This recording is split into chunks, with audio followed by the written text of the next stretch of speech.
ایران پر اسرائیلی جارحیت کے بعد دونوں ممالک کے درمیان شروع ہونے والی جنگ چھٹے دن میں داخل ہو چکی ہے اور دونوں جانب سے ایک دوسرے پر حملوں کا سلسلہ جاری ہے۔ اب سے کچھ دیر پہلے تہران سے صحافی جان حسین نے ہمیں ایک ویڈیو بھیجی ہے اور بتایا ہے کہ ایران کا میزائل ڈیفنس سسٹم ایکٹیویٹڈ ہے اور ایران نے ایک نیا میزائل لانچ کیا ہے۔ اور خود جان حسین جو کہ تہران میں رہتے ہیں، انہوں نے ہمیں خود بتایا کہ انہوں نے اس سے پہلے اس قسم کے میزائل نہیں دیکھے ہیں۔ ایک طرف خود ایران کی طرف سے یہ دعویٰ کیا جا رہا ہے کہ ہم نے جو میزائل لانچ کیے موساد کے ہیڈ کوارٹر کو اٹیک کرنے کے لیے ان کو وہ نہیں شیلڈ کر سکے، وہ الگ نوعیت کے میزائل تھے، اور ہمیں جان حسین نے یہ ویڈیو بھیجی اور وہ یہ کہہ رہے ہیں کہ انہوں نے اس قسم کی میزائل نہیں دیکھے ہیں۔ اس ساری صورتحال میں امریکی صدر ٹرمپ نے ایران سے سرنڈر کرنے کا مطالبہ کرتے ہوئے کہا ہے کہ انہیں پتہ ہے کہ ایران کے سپریم لیڈر کہاں چھپے ہوئے ہیں اور وہ انہیں مار سکتے ہیں، جس کے بعد آج ایران کے سپریم لیڈر آیت اللہ خامنہ ای کا جواب بھی سامنے آیا ہے اور انہوں نے اپنی قوم سے خطاب کرتے ہوئے کہا ہے کہ ایران کسی بھی صورت سرنڈر نہیں کرے گا۔ اس کے بعد پھر امریکی صدر ٹرمپ کا بیان سامنے آیا جس میں انہوں نے کہا کہ ایران کو آگے مزید مشکلات کا سامنا کرنا پڑے گا، ایران مذاکرات چاہتا ہے مگر اب بہت دیر ہو گئی ہے۔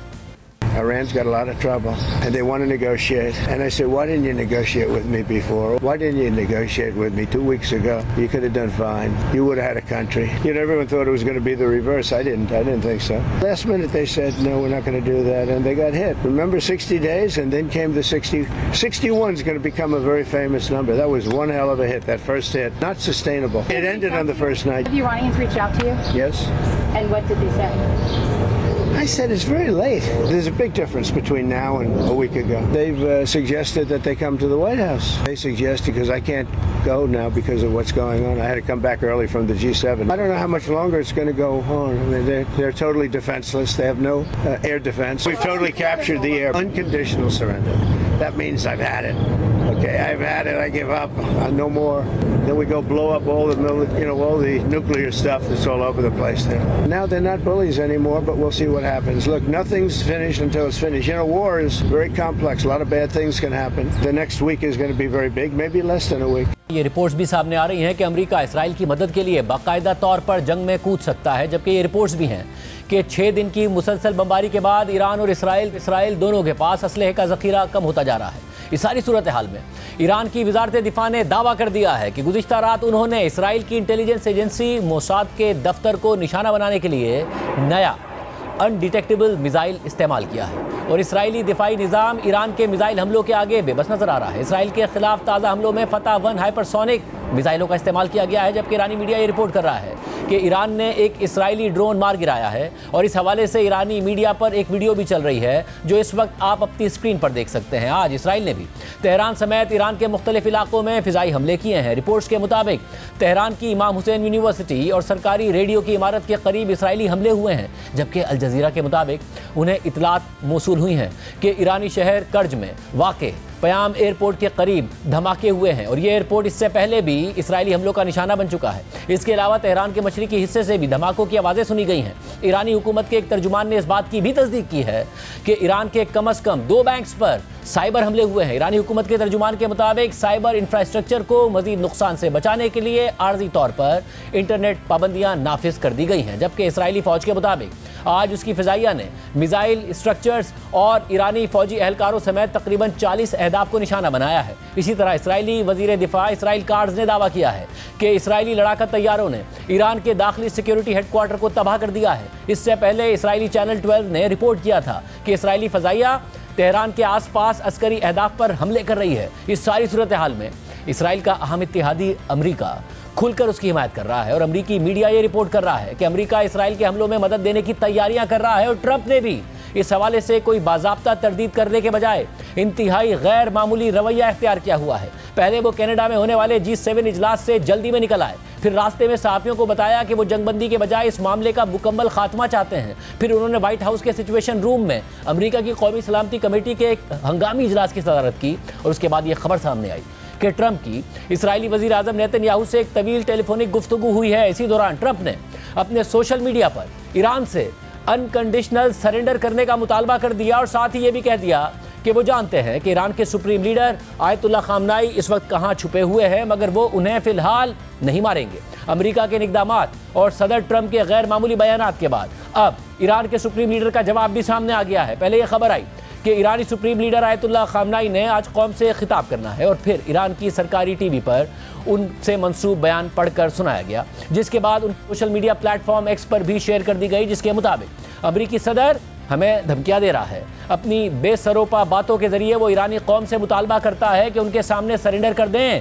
امریکہ کو ایسی دھمکیاں ان کے لیے رکھنی چاہیے جو دھمکیوں سے ڈرتے ہوں۔ ایرانی قوم ایسی دھمکیوں سے خوف زدہ نہیں ہوتی۔ ایران کے سپریم لیڈر نے مزید کہا کہ ایرانی قوم کو سرنڈر کرنے کا کہنا دانش مندی نہیں ہے۔ ایرانی قوم آخر کس بات پر ہتھیار ڈالے؟ ہم کسی کے حملے کے جواب میں کبھی ہتھیار نہیں ڈالیں گے۔ یہی ایرانی قوم کی منطق ہے، یہی اس کا جذبہ ہے۔ اگر امریکہ اس معاملے یعنی جنگ میں شامل ہوا تو یہ اس کے لیے مکمل طور پر نقصان دہ ہوگا۔ امریکہ کو جو نقصان ہوگا وہ ایران کو پہنچنے والے کسی بھی نقصان سے کہیں زیادہ اور کہیں بڑا ہوگا۔ اگر امریکہ اس جنگ میں فوجی طور پر داخل ہوتا ہے تو اس کو ہونے والا نقصان یقیناً ناقابل تلافی ہوگا۔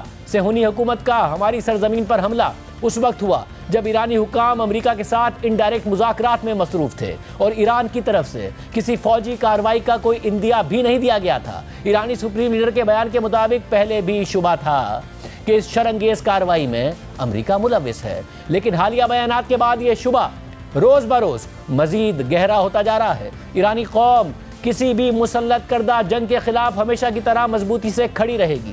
اسی طرح ایرانی قوم کسی بھی مسلط کردہ امن کے خلاف بھی ڈٹ کر کھڑی رہے گی۔ ایرانی قوم کسی کے دباؤ میں آ کر سر نہیں جھکائے گی۔ صہیونی دشمن نے ایک سنگین غلطی کی ہے اور ایک بڑا جرم کیا ہے، اور اسے اس کی سزا ضرور دی جائے گی۔ ٹرمپ براہ راست ایران سے سرنڈر کرنے کا مطالبہ کر رہے ہیں، اور امریکہ کی جانب سے ایران کے خلاف اسرائیلی کارروائیوں میں شمولیت کے اشارے بھی مل رہے ہیں، جبکہ ایران بھی امریکہ کو جنگ میں حصہ لینے کی صورت میں سنگین نتائج کی دھمکیاں دے رہا ہے۔ اور ایران نے ٹرمپ کے اس دعوے کو بھی مسترد کر دیا ہے کہ ایرانی حکام نے وائٹ ہاؤس میں ملاقات کی درخواست کی تھی۔ اس حوالے سے اقوام متحدہ میں ایران کے مشن نے social media platform X پر لکھا کہ کسی بھی ایرانی عہدیدار نے کبھی وائٹ ہاؤس کے دروازے پر جا کر جھکنے کی درخواست نہیں کی۔ ٹرمپ کے جھوٹ سے زیادہ شرمناک بات اس کی بزدلانہ دھمکی ہے، جس میں اس نے ایران کے سپریم لیڈر کو ختم کرنے کی بات کی۔ ایرانی مشن نے مزید کہا کہ ایران دباؤ کے تحت مذاکرات نہیں کرتا، نہ ہی دباؤ میں آ کر امن قبول کرتا ہے، اور خاص طور پر ایک ایسی ناکام جنگ پسند کے سامنے نہیں جو اپنی اہمیت بچانے کے لیے ہاتھ پاؤں مار رہا ہو۔ اسی صورت میں بڑی عالمی طاقتیں تحمل کا مظاہرہ کرنے کی اپیل کر رہی ہیں۔ روسی سرکاری خبر رساں ایجنسی تاس کے مطابق روسی صدر ولادیمیر پوٹن نے اسرائیل اور ایران کے درمیان جاری بحران پر متحدہ عرب امارات کے صدر شیخ محمد بن زائد ال نہیان سے ٹیلی فون پر گفتگو کی ہے، اور دونوں رہنماؤں نے صورتحال پر گہری تشویش کا اظہار کرتے ہوئے اس کے جلد از جلد حل کی ضرورت پر زور دیا ہے۔ اس کے علاوہ رائٹرز کے مطابق روس کے نائب وزیر خارجہ سرگئی ریابکوف نے خبردار کیا ہے کہ اگر امریکہ نے اسرائیل کو براہ راست فوجی امداد فراہم کی تو مشرق وسطیٰ کی صورتحال سنگین حد تک عدم استحکام کا شکار ہو سکتی ہے۔ روسی خبر رساں ایجنسی انٹرفیکس کے مطابق روسی نائب وزیر خارجہ نے مزید کہا ہے کہ روس امریکہ کو خبردار کرتا ہے کہ وہ اسرائیل کی اس قسم کی کوئی مدد نہ کرے اور نہ ہی ایسے آپشنز پر غور کرے۔ ایک الگ بیان میں روسی نائب وزیر خارجہ نے مزید بتایا کہ روس اسرائیل اور ایران دونوں کے ساتھ رابطے میں ہے، اور اس حوالے سے روس اور امریکہ کے درمیان بھی رابطہ قائم ہے۔ اس سے پہلے کل چینی صدر شی جن پنگ نے اسرائیل کی جانب سے ایران پر حملوں پر تشویش کا اظہار کرتے ہوئے کشیدگی ختم کرنے کا مطالبہ کیا تھا۔ رائٹرز کے مطابق چین کے صدر شی جن پنگ نے منگل کو کہا کہ انہیں اسرائیل کی جانب سے ایران کے خلاف جاری فوجی کارروائی پر گہری تشویش ہے، جس نے مشرق وسطیٰ میں کشیدگی کو مزید بڑھا دیا ہے۔ یہ جمعے کو شروع ہونے والے اس تنازع پر چینی صدر کا پہلا عوامی بیان ہے۔ چینی صدر شی جن پنگ نے قازقستان میں 5 سینٹرل ایشین ممالک کے سربراہی اجلاس کے موقع پر گفتگو کرتے ہوئے کہا کہ چین ایسے تمام اقدامات کی مخالفت کرتا ہے جو کسی ملک کی خود مختاری، سلامتی اور علاقائی سالمیت کی خلاف ورزی کرتے ہوں۔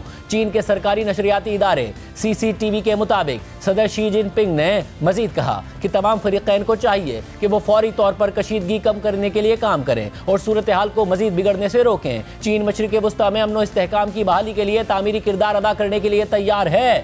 ایران اسرائیل کشیدگی پر یورپی یونین، فرانس، برطانیہ اور جرمنی نے ایک مشترکہ بیان جاری کرتے ہوئے کہا ہے کہ وہ ایران اور اسرائیل کے درمیان ثالثی کا کردار ادا کرنے کے لیے تیار ہیں۔ بیان کے مطابق فرانس، جرمنی اور برطانیہ کے وزرائے خارجہ نے یورپی یونین کے اعلیٰ نمائندے کے ساتھ پیر کو ایرانی وزیر خارجہ عباس عراقچی سے ٹیلی فون پر گفتگو کی تھی، اور انہوں نے کشیدگی میں کمی پر زور دیتے ہوئے اس عزم کا اظہار کیا کہ وہ ایران کے جوہری پروگرام کے حوالے سے مذاکرات کے ذریعے حل تلاش کرنے میں اپنا کردار ادا کرنے کے لیے پرعزم ہیں۔